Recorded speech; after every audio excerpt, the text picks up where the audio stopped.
ప్రకాష్ రెడ్డి గారు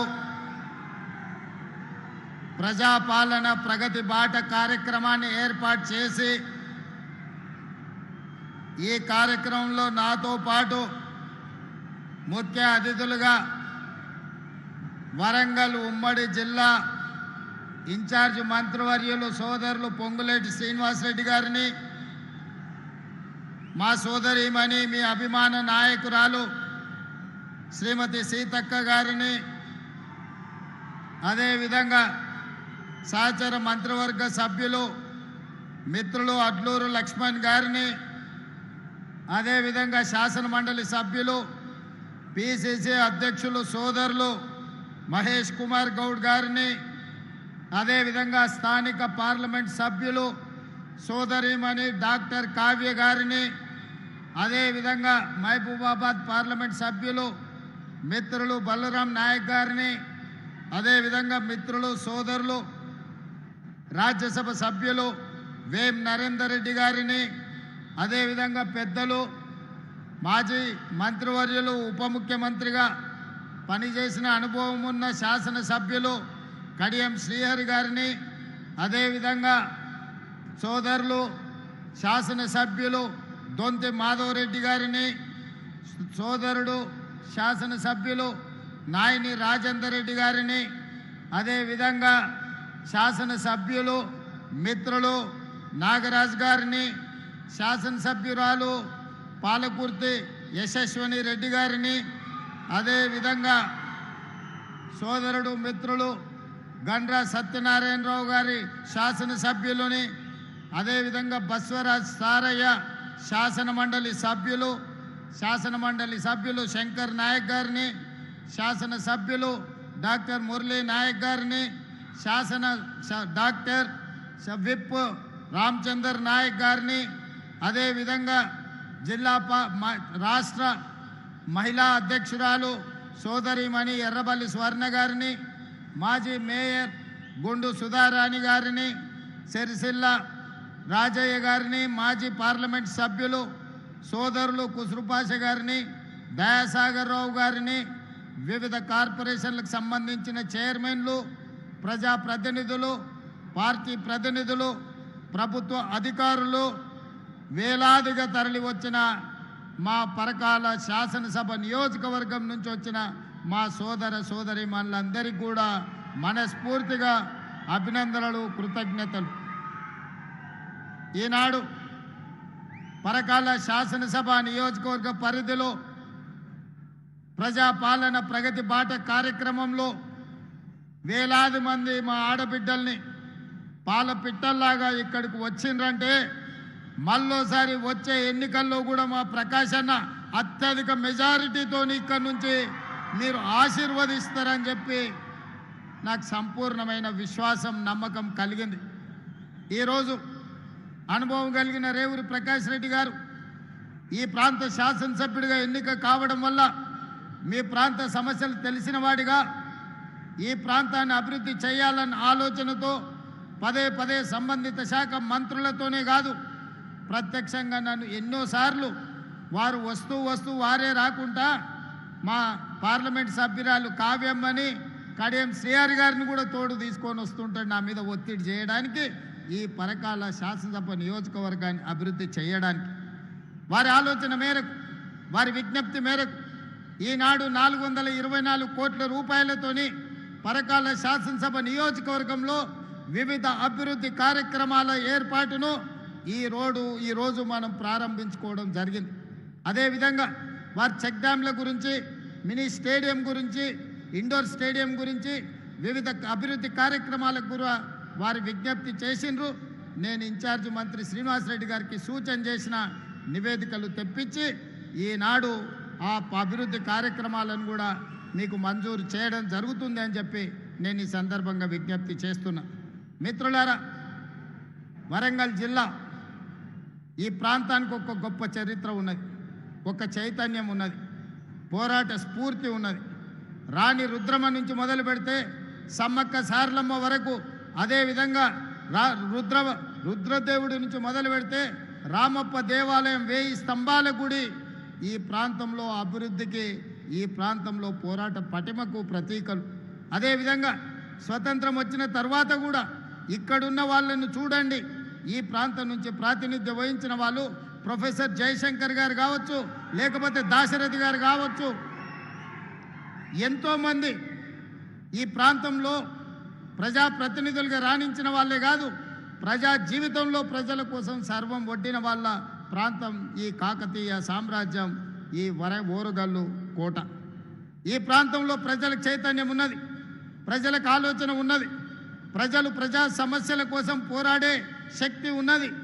ఎప్పుడైతే ప్రజల చేత ఎన్నుకోబడ్డ ప్రజాప్రతినిధులు మేము ప్రభువులము, మేము మనుషుల కంటే అతీతులం, మేము దేవుళ్ళమని భావిస్తారో, దేవుళ్ళుగా భావించి ప్రజల మీద ఆధిపత్యం చెలాయించాలి, ఈ ప్రజల్ని అణిచివేయాలా అనుకున్న ప్రతి సందర్భంలో ఈ వరంగల్ గడ్డ మీద చైతన్యంతో వాళ్ళను గోతి తీసి బొందబెట్టి ఒక చైతన్యాన్ని చూపించిన ప్రాంతం ఈ వరంగల్ ప్రాంతం. ఆనాడు విర్రవీగిన వాళ్ళు, అధికారంలో ఉన్నప్పుడు పోలీసుల చేత దాడులు చేయించిన వాళ్ళు, చివరికి భార్యాభర్తలు మాట్లాడుకుంటుంటే టెలిఫోన్ సంభాషణలు విన్న వాళ్ళు, ఇక ఎప్పటికీ అధికారం మాదే, మమ్మల్ని ఓడించేవాడు లేడు అని విర్రవీగిన వాళ్ళను యశస్విని ఒక చిన్న అమ్మాయి 50,000 ఓట్లతోని బండకేసి కొట్టింది. రాజకీయాలలో కొండ కాకలు తీరిన బండ అన్నాడు, కానీ మీ ఆడబిడ్డ ఒక్క దెబ్బ కొడితే బండ పక్కన 2 ముక్కలైంది. ఇది ఈ ప్రాంతంలో ఉన్న చైతన్యం. ఈ గెలుపు నాదో యశస్వినిదో కాదు, ఈ గెలుపు మీది. మీలో ఉన్న చైతన్యం, మీలో ఉన్న భావ ఆవేశం ఈనాడు ఈ ప్రాంతంలో 12 సీట్లకు 10 సీట్లను గెలిపించి ఈరోజు ప్రజాపాలన ప్రభుత్వాన్ని ఏర్పాటు చేసింది. అదేవిధంగా ఈనాడు పదే భావమార్దులు శాసనసభ ఏర్పాటు చెయ్యి, కేసీఆర్ పాలనలో ఏం జరిగిందో, రేవంత్ రెడ్డి పాలన ఏం జరిగిందో చర్చిద్దామని వారు అంటున్నారు. అయ్యా, మీ భావమార్దుల కోరిక మేరకు సెప్టెంబర్ నెలలో శాసనసభ సమావేశాలను ఏర్పాటు చేస్తా, భావమార్దులతో పాటు మీ మామను కూడా తీసుకొని రావాలి సభకని నేను చెప్తున్నా. మాజీ ముఖ్యమంత్రిగా, కేంద్ర మంత్రిగా 40 సంవత్సరాల అనుభవం ఉన్న చంద్రశేఖరరావు గారు శాసనసభకు రావాలి. 10 సంవత్సరాలు వారి పరిపాలనలో వారు తీసుకున్న సంక్షేమ పథకాలు, తెలంగాణలో చేసిన అభివృద్ధి గురించి చర్చించాలని నేను అడుగుతున్నా. అదేవిధంగా 2 సంవత్సరాలలో మన ప్రభుత్వం, ప్రజాప్రభుత్వం తీసుకొచ్చిన సంక్షేమ పథకాలు, చేస్తున్న అభివృద్ధి కార్యక్రమాలతో పాటు వారు మనకు వారసత్వంగా అందించిన 8,11,000 కోట్ల రూపాయల అప్పుకు అసలు మిత్తిగా ప్రతి సంవత్సరం 75,000 కోట్ల రూపాయలు ఈరోజు మనం కడుతున్నాం. ఈ అప్పుల భారం మనం మోస్తున్నాం. మా అక్కలు ఆలోచన చేయాలి. ఆనాడు తెలంగాణ రాష్ట్రం రాకముందు సంవత్సరానికి మన అసలు మిత్తి కలిపి 6,500 కోట్ల రూపాయల భారం ఉంటే, తెలంగాణ రాష్ట్రం వచ్చిన తర్వాత చంద్రశేఖరరావు గారు నాకు ప్రభుత్వాన్ని అందించిన తర్వాత ప్రతి నెల 7,500 చొప్పున సంవత్సరానికి 75,000 కోట్ల రూపాయలు ఆయన చేసిన అప్పులకు తప్పులకు ఈరోజు నేను పాయమాలు గడుతున్నా. అనుభవం తక్కువైనా, వయసు చిన్నదైనా, మీకు మాట ఇచ్చిన మాట నిలబెట్టుకోవాలి. ఇచ్చిన మాట నిలబెట్టుకోవడానికి అవసరమైతే మట్టిలో కలిసినా సరే మాట తప్పేది లేదు, మడమ తిప్పేది లేదు అని ఈనాడు మీకోసం రోజుకు 18 గంటలు నిరంతరం పనిచేస్తున్నాం. ఏ రోజైనా 32 నెలల్లో 3 గంటలైనా నేను సెలవు తీసుకున్న సందర్భం ఉన్నదా? మీరు ఒక్కసారి ఆలోచన చేయండి. ఇవాళ 8,11,000 కోట్ల రూపాయల అప్పు, 1,00,000 కోట్లు పెట్టి కట్టిన కాళేశ్వరం కాస్త కూలిపోయి కూలేశ్వరం అయినా, కృష్ణా గోదావరి నదుల్లో నీళ్లను తరలించి దేశంలోనే వరి ఉత్పత్తిలో మొదటి స్థానం సాధించి రైతులు పండించిన పంట ఒక్క వరి ధాన్యాన్ని కొనుక్కోవడానికే ఈ 30 నెలల్లో 90,000 కోట్ల రూపాయలు రైతులకు చెల్లించినాం. ఇది మన ప్రభుత్వం ఇందిరమ్మ పాలనలో రైతులను ఆదుకున్న మాట వాస్తవం కాదా? అదేవిధంగా ఆనాడు 1,00,000 రూపాయలు రుణమాఫీ అన్నాడు. 4 విడతలు అన్నాడు, అసలు మిత్తి నేనే కడతా అన్నాడు. చివరికి మన చేతిలో అప్పు నెత్తి మీద చిప్ప మిగిలిచ్చిపోయిండు. 2 సార్లు మోసగించిండు. లక్ష అని ఒక్క రూపాయి కూడా ఈరోజు అప్పులు తీరువలే, ఇచ్చినాయని మిత్తికే సరిపోయినాయి. కానీ నేను ఎన్నికలప్పుడు మీకు మాట ఇచ్చిన 2 లక్షల రూపాయల వరకు రైతుకు రుణమాఫీ చేస్తా అని మొదటి సంవత్సరంలోనే 25 లక్షల మంది రైతాంగ కుటుంబాలకు 20,617 కోట్ల రూపాయలు మీ ఖాతాలలో వేసి దేశంలోనే రైతు రుణ విముక్తి కలిగిన రాష్ట్రంగా తెలంగాణ రాష్ట్రాన్ని నెంబర్ 1గా నిలబెట్టడం జరిగింది. ఇదే కాదు, ఆనాడు రైతు భరోసా పథకంలో ఎకరకు 10,000 ఆయన ఇస్తే దాన్ని పెంచి ఈనాడు ఎకరకు 12,000 సంవత్సరం చొప్పున 32 నెలల మన ప్రభుత్వంలో 36,000 కోట్ల రూపాయలు రైతు భరోసా నిధులు రైతుల ఖాతాలో వేసి ఇది రైతు రాజ్యమని ఈరోజు దేశానికే చాటి చెప్పినాం. 9 రోజుల్లో 9,000 కోట్ల రూపాయలు రైతుల ఖాతాలో వేసిన చరిత్ర దేశ చరిత్రలోనే లేదు. ఉచిత కరెంటు కోసం కాంగ్రెస్ వస్తే కరెంటు ఉండదు, కాంగ్రెస్ వస్తే రైతులు ఆత్మహత్యలు చేసుకుంటారని చెప్తే కాంగ్రెస్ వచ్చిన 32 నెలల్లో వ్యవసాయానికి ఉచితంగా ఇచ్చే విద్యుత్కు 30,000 కోట్ల రూపాయలు ఈరోజు రైతుల ఉచిత విద్యుత్ కోసం రాష్ట్ర ప్రభుత్వం భారం మోసింది.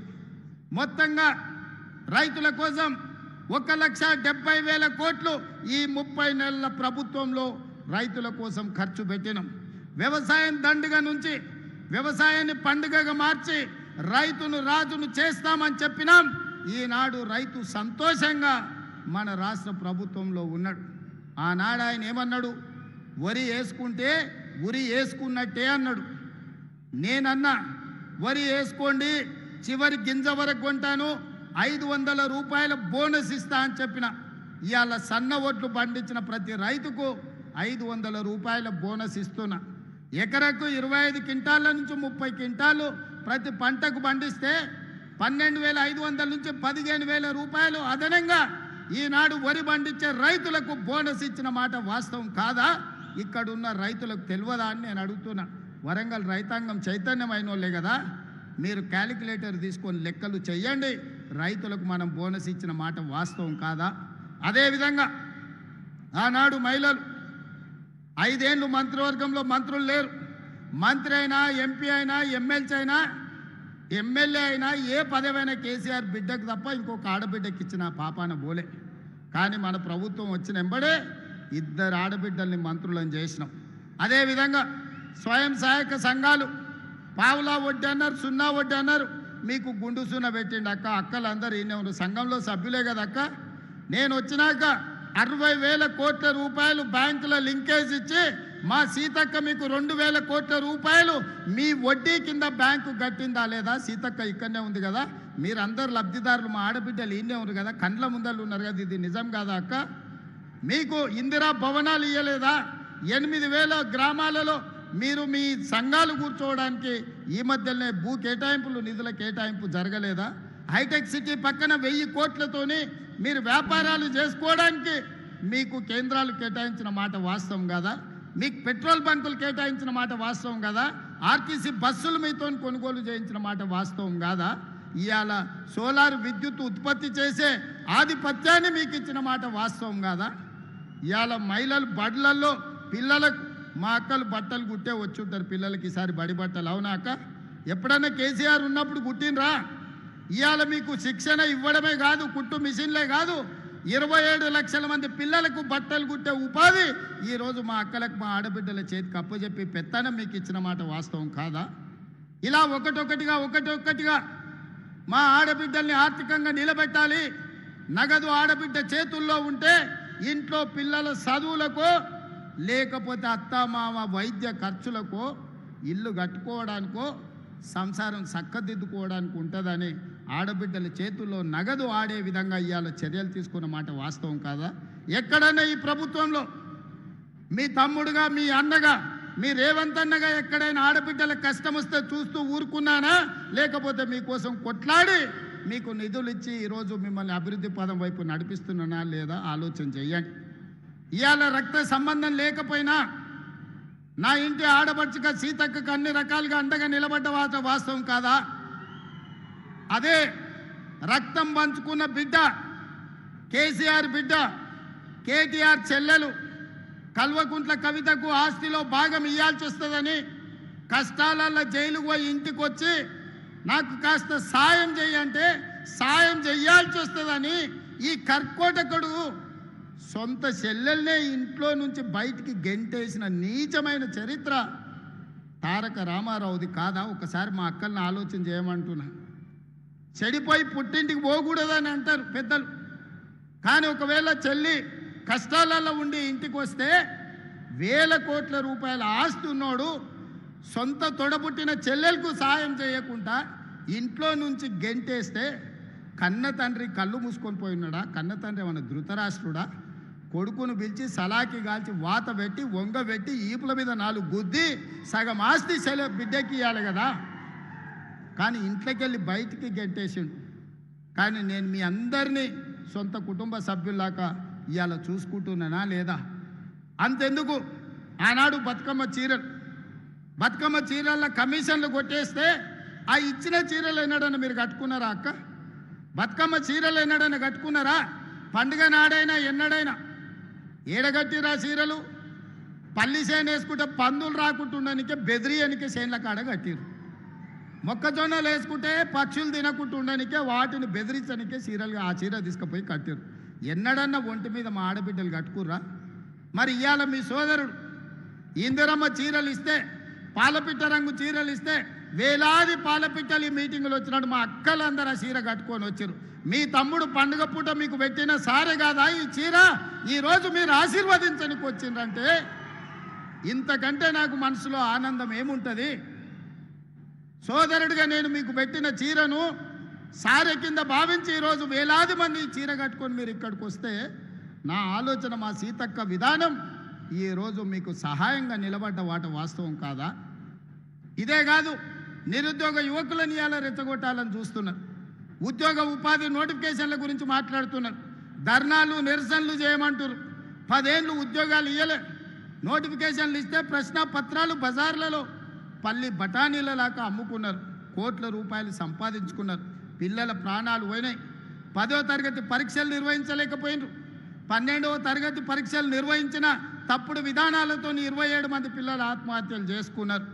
ఇక పబ్లిక్ సర్వీస్ కమిషన్ గ్రూప్ 1 పరీక్షలు అయితే 100 కోట్ల రూపాయలు సంపాదించుకున్నారు. కానీ అదే మన ప్రభుత్వం వచ్చిన తర్వాత 70,000 ప్రభుత్వ ఉద్యోగాలు గ్రూప్ 1, గ్రూప్ 2, గ్రూప్ 3, గ్రూప్ 4, అదేవిధంగా పోలీస్, మెడికల్ అండ్ హెల్త్ వివిధ శాఖల్లో 70,000 ప్రభుత్వ ఉద్యోగ నియామకాలు చేపట్టి నిరుద్యోగ యువకుల యొక్క ఆకాంక్షల్ని, కలల్ని నెరవేర్చడానికి మన ప్రభుత్వం పనిచేసిన మాట వాస్తవం కాదా? ఇవాళ మళ్ళీ పోలీస్ నోటిఫికేషన్లు ఇచ్చినాం, పబ్లిక్ సర్వీస్ కమిషన్ నుంచి నోటిఫికేషన్లు ఇచ్చినాం. ఇవాళ పోలీసులు ఇంకా నోటిఫికేషన్లు ఇవ్వంటూ అన్ని ఖాళీలు మీకోసమే, విడతల వారి నియామకాలు చేపడతాం. వయసు మీకోసమే సడలించినాం. మీ మంచి కోసమే, మీ నిరుద్యోగ సమస్య పరిష్కారం కోసమే, మీ ఉజ్వల భవిష్యత్తు కోసమే ప్రభుత్వం ఆలోచన చేస్తున్నది. మీ రేవంత్ అన్న ఆలోచన చేస్తుండు. నా కుటుంబంలో ఎవరు ఉద్యోగాల కోసం పోయేది లేదు. ప్రభుత్వంలో మేము కింద మీద చేసేది లేదు. పేదల కోసమే, దళితుల కోసమే, గిరిజనుల కోసమే, మైనారిటీల కోసమే, మహిళల కోసమే ఈ ప్రభుత్వం పనిచేస్తుంది. ప్రభుత్వ ఉద్యోగ నియామకాలు చేపట్టే బాధ్యత నాది. విడతల వారీగా మీకు నియామకాలు చేపడతా, ప్రతి ఖాళీని భర్తీ చేస్తా. ఈరోజు నోటిఫికేషన్లు వచ్చిన పరీక్షలకు మంచిగా ప్రిపేర్ అవ్వండి. మాయ మాటలు వింటిరా మోసపోతారు. ఆనాడు అగ్గిపెట్టె రావు గారు, అఘోరరావు గారు 100 రూపాయలు పెట్టి పెట్రోల్ తెచ్చుకున్నాడు సీసన్ నిండా. 10 పైసలు అగ్గిపెట్టె తెచ్చుకోలే, రెచ్చగొట్టిండు. అమాయకులైన పిల్లల ఆవేశానికి లోనైనరు. శ్రీకాంతాచారి ఎల్బీ నగర్లో నిలువున తగలబెట్టుకొని తెలంగాణ కోసం ఆత్మ బలిదానం చేసుకున్నాడు. ఒక యాదయ్య, ఒక కానిస్టేబుల్ కిష్టయ్య, ఒక ఈశాన్ రెడ్డి, ఒక వేణుగోపాల్ రెడ్డి, 1200 మంది పిల్లలు తెలంగాణ రాష్ట్ర ఉద్యమంలో వీళ్ళు రెచ్చగొడితే, వీళ్ళు వీధి నాటకాలు వేస్తే ఆత్మ బలిదానాలు చేసి తెలంగాణ రాష్ట్రం తెచ్చుకున్నారు. కానీ చంద్రశేఖరరావు గారి కుటుంబంలో ఎవరికన్నా అగ్గిపుల్లంతనన్నా చేతి గాలిందా? ఎవరన్నా కుటుంబం వాళ్ళ బంధువులలో ఎవరన్నా తెలంగాణ కోసం ప్రాణత్యాగం చేసిండ్రా? రెచ్చగొట్టాలే, మంది పిల్లలను సావగొట్టాలి, ఆ శవాల పునాదుల మీద అధికారంలోకి రావాలనేదే వాళ్ళ ఆలోచన. మొన్నటికి మొన్న మీడియా మిత్రులు చూసింటారు, తెలంగాణ భవన్లో రక్తదాన కార్యక్రమం పెట్టారు. కాళేశ్వరం గోదావరి నీళ్లు మాకు ఇవ్వండి, మా రక్తం తీసుకోండి అని రక్తదాన కార్యక్రమం పెట్టారు తెలంగాణ భవన్లో. నేను అనుకున్న కనీసం తిన్న కొవ్వు అరుగుతుంది, హరీష్ రావుకు కేటీఆర్కు కొంత రక్తం ఇస్తే అనుకున్నా. వాళ్ళ కుటుంబంలో ఒక్కడు కూడా ఇయ్యలే. అమాయకులైన బీఆర్ఎస్ కార్యకర్తలు 100 మంది రక్తం ఇస్తే ప్రైవేట్ హాస్పిటల్లో పోయి కోట్ల రూపాయలకు ఆ రక్తం అమ్ముకున్నారు. ఆనాడు తెలంగాణ రాష్ట్రాన్ని దోపిడీకి పాల్పడుతుంది, 1000 కోట్లు కొల్లగొడుతుంది, అధికారాన్ని మీరే అనుభవిస్తుంది.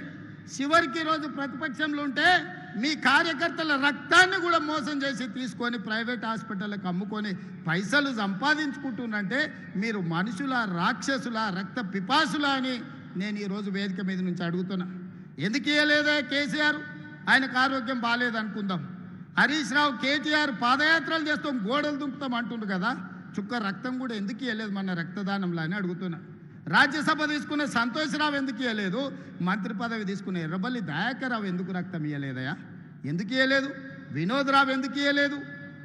వాళ్ళు మాత్రం ఏమి ఇయ్యరు, సిల్లు గవ్వియ్యరు, సుక్క రక్తం పొట్టివ్వరు.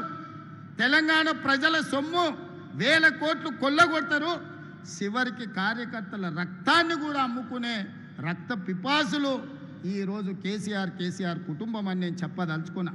అందుకే యువ మిత్రులారా, మీ జీవితాలు నాశనం చేసుకోకండి, మీ ప్రాణాలు త్యాగం చేసుకోకండి, మీ సమయాన్ని వృధా చేసుకోకండి. మీరు ధర్నాలను, నిరసనలను పోతే పోలీసులు ఏవైనా కేసులు పెడితే మీ ఉద్యోగ ఉపాధి అవకాశాలు దెబ్బతింటాయి. ఆనాడు తెలంగాణ ఉద్యమంలో పెట్టిన కేసులు ఈనాటికి మిమ్మల్ని వేటాడుతున్నాయి. అందుకే మీ సోదరుడు మీ రేవంత్ అన్న ఇక్కడ ఉన్నంత కాలం మీ ఉద్యోగ ఉపాధి అవకాశాల కోసం 100% మీకోసం కృషి చేస్తా, మీ సమస్యల్ని పరిష్కరిస్తా అని చెప్పదలుచుకున్నా. ఒక పక్కన రైతుల కోసం, మరో పక్కన మా ఆడబిడ్డల కోసం, ఇంకొక పక్కన నిరుద్యోగ యువకులు, విద్యార్థుల కోసమే ఈ రాష్ట్ర ప్రభుత్వం ఉన్నది. రైతు సంక్షేమం కోసం, రైతుల అభివృద్ధి కోసం, మహిళల అభ్యున్నతి కోసం, నిరుద్యోగ యువకుల ఉద్యోగ ఉపాధి కోసం మన ప్రభుత్వం పనిచేస్తుంది. నిండు మనసుతో మీరు ఆశీర్వదించండి. అదేవిధంగా నిన్న మన వాళ్ళు మాట్లాడి చర్చిద్దాం, సవాలు చేద్దామని శాసనసభలో. మళ్ళీ చెప్తున్న మీడియా మిత్రులారా రాసుకోండి, సెప్టెంబర్లో శాసనసభ సమావేశాలను పెడతాను. నేను ఒక పోలిక నేను మీకు చెప్పదలుచుకున్నా. ఆనాడు చంద్రశేఖరరావు గారు ముఖ్యమంత్రి అయ్యిండు. చంద్రశేఖరరావు గారు ముఖ్యమంత్రి అయితే హరీష్ రావు గారు, తారక రామారావు గారు మంత్రి అయ్యిండ్రు. నేను ముఖ్యమంత్రి అయితే మా సుయితక్క, కొండా సురేఖని మంత్రులను చేసిన నేను. ఆనాడు చంద్రశేఖరరావు ముఖ్యమంత్రి అయితే ఆయన ఎర్రబల్లి దయాకర్రావుని మంత్రిని చేసిండు. నేను ముఖ్యమంత్రి అయితే మా అడ్లూరు లక్ష్మణ్ని నేను మంత్రిని చేసిన. ఆనాడు చంద్రశేఖరరావు గారు ముఖ్యమంత్రి అయితే ఆయన బిడ్డను ఎంపీ చేసుకున్నాడు, ఓడిపోతే ఎమ్మెల్సీ చేసుకున్నాడు.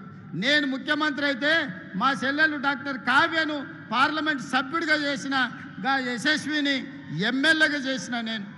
ఆనాడు చంద్రశేఖరరావు ముఖ్యమంత్రి అయితే జోగినిపల్లి సంతోష్రావు సడ్డకుని కొడుకుని రాజ్యసభ చేసుకున్నాడు. ఈనాడు నేను ముఖ్యమంత్రి అయితే మిత్రధర్మంగా వేం నరేందర్ రెడ్డిని మీ బిడ్డను రాజ్యసభలోకి పంపించిన నేను.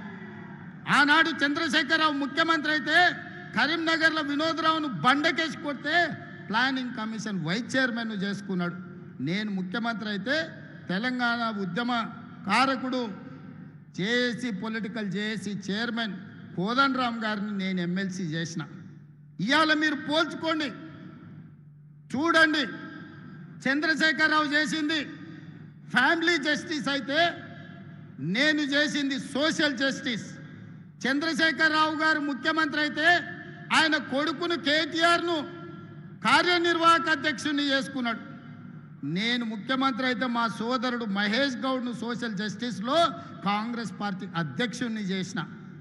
ఇవాళ మీరు చెప్పండి సోదరులారా, కేసీఆర్ అయితే కేసీఆర్ కుటుంబానికి లాభం, అదే కాంగ్రెస్ పార్టీ అధికారంలోకి వస్తే బీసీలకు, ఎస్సీలకు, ఎస్టీలకు, మైనారిటీలకు మీ కుసూర్ పాషా ఈరోజు ఒక బలమైన బాధ్యతలు ఉన్నాడు.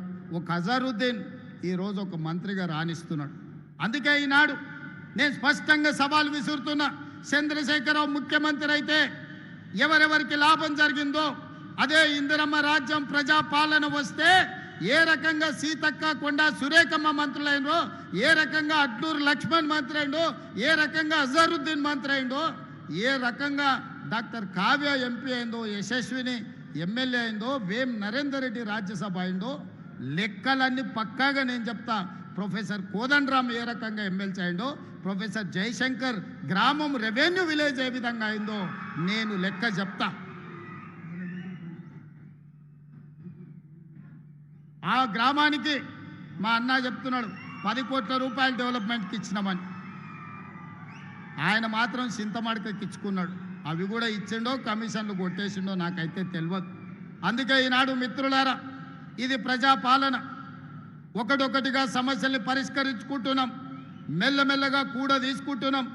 ఈరోజు బోల్తా కొట్టిన బండిని పట్టాలు ఎక్కించినాం, ఇక పరిగెత్తించుడే ఉన్నది. మీ అందరి సహకారం, మీ అందరి ఆశీర్వాదం ఉండాలి. నిండు మనసుతో ఏ విధంగా అయితే పరికాలలో మొన్న ప్రకాష్ అన్నని గెలిపించినరో రాబోయే 2029లో రెట్టించిన మెజారిటీతోని ఈ ప్రాంతంలో గెలిపించండి. ఆ పక్కన దొంతి మాధవరెడ్డి గారిని మిగతా వాళ్ళని వేదిక మీద ఉన్నోళ్ళని గక్కనే మన నాయన్ రాజేందర్ ఉన్నాడు. వరంగల్కి అండర్ గ్రౌండ్ డ్రైనేజ్ ఇస్తే ఏం అడగను అన్నాడు. 6,000 కోట్లతో అండర్ గ్రౌండ్ ఇచ్చిన. మళ్ళీ ఎంబడే వచ్చి ఔటర్ రింగ్ రోడ్ కావాలన్నాడు, అది కూడా ఇచ్చిన. మళ్ళీ వచ్చిన అన్నగా ఎయిర్పోర్ట్ ఇస్తూ అంటే గది కూడా అవుతుందని ఎయిర్పోర్ట్ కూడా నేనే ఇచ్చిన. ఇవాళ రైల్వే కోచ్ ఫ్యాక్టరీ కాజీపేటలో 10 ఏళ్ళు కేసీఆర్ దిగకపోతే నేను తీసుకొచ్చి ఈరోజు పనులు ప్రారంభించిన. మీరు చెప్పండి మిత్రులారా, ఆనాటి ప్రభుత్వంలో నిజాం కాలంలో నడిచిన ఎయిర్పోర్టు బంద్ అయితే ఒక్కరోజన్న మీ దిక్కు చూసిండా? Kazipet railway coach factory Sonia Gandhi హామీ ఇస్తే ఒక్కరోజైనా దానికోసం ప్రయత్నం చేసిండా? ఎన్నడన్నా మీ అండర్ గ్రౌండ్ డ్రైనేజ్ ఉండాలి వరంగల్కి అని ఆలోచన చేసిండా? వరంగల్కి ఔటర్ రింగ్ రోడ్ ఉండాలని ఆలోచన చేసిండా?